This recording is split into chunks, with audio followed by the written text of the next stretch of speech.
Кадрлым. Привет.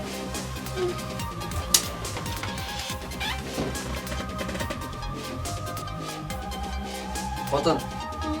Bu kim? Veli. Vali? Gidelim de Vali.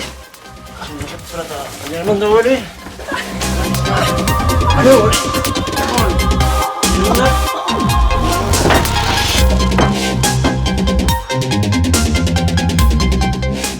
Sen Melisa? Привет. Selam.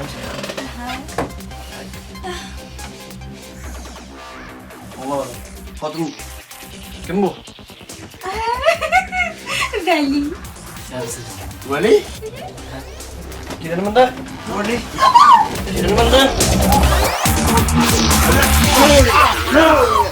Oke, sekarang bunda. Vali.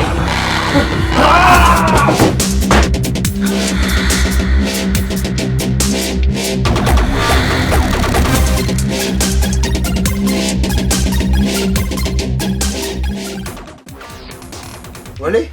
Veli. Gidelim bunda Vali. Paylaştın mı seni? Ha?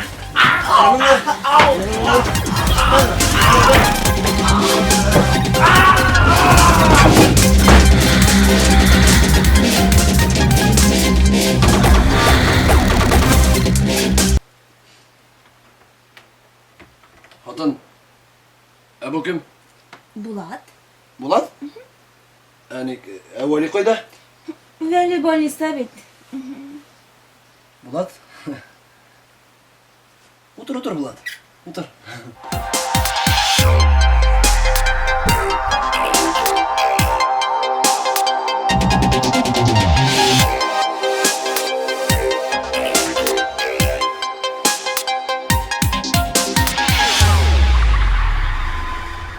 Vali? Vali.